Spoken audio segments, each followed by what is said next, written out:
Alright, what time is it? It's Vava 2, turning time. Yes. Today I'm back with Euclidean geometry tools. Yes, Euclidean geometry tools. Alright. The first tool is your parallel lines. Yes, your parallel lines. Whenever the examiner tells you that the lines are parallel, there are three things that I want you to know. They are called FUN. F-U-N or fuzz. Up to you whether you call this an N or a Z, right? Alright. If the examiner says these two lines are parallel, right? If those two lines are parallel, this means this angle and that angle, they are equal, right? We classify that as corresponding angles are equal. Yes, corresponding angles are equal. All right. If the examiner tells you that these two lines are parallel, yes, these two lines are parallel. These two base angles here, they are supplementary. Yes, supplementary means they add up to 180 degrees. We call that co-interior angles, right? They are supplementary and not equal. I hope you get that. Now, coming to an N or a Z, if these two lines are parallel, right? This means that angle and that angle are equal. Yes, they are equal. We call that alternating angles. Alternating angles are equal. Right. That was our first tool. Moving on to our second tool. Our second tool is a center, right? Whenever an examiner gives you a center, there are 5 things that I want you to know, right? The first one, you know it, is the angle at center. The angle at center is twice angle at the circumference, right? I hope you remember that. The second thing is that whenever you have a center, the radii are equal. Remember, when the radii are equal, that means we have an isosceles. And why do I love or why do I like the isosceles? Because the isosceles, with it, I need to find one angle and I can find any other angle. I hope you understand that. And then I've got what I call PMC, right? PMC stands for perpendicular, midpoint, and center.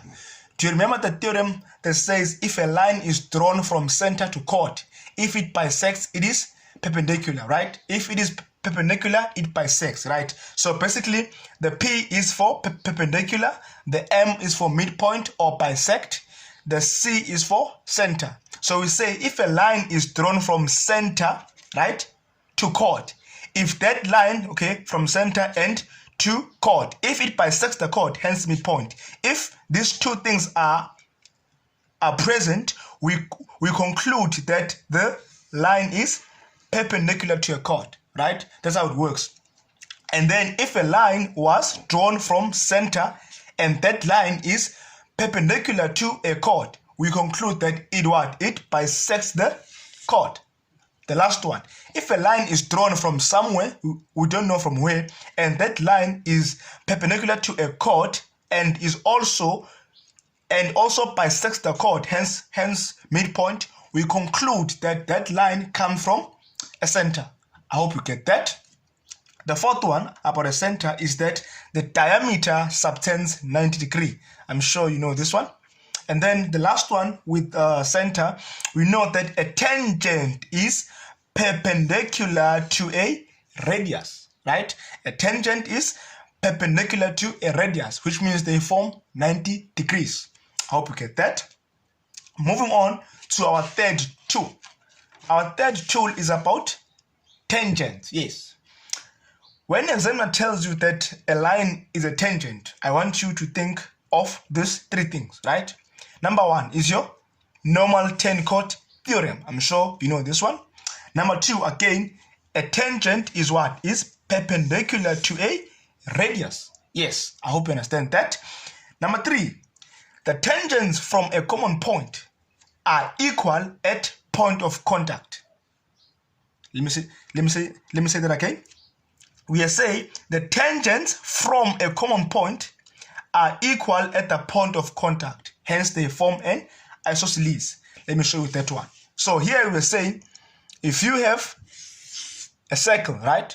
You have a tangent and another tangent, right? These tangents in length, they're not equal, right?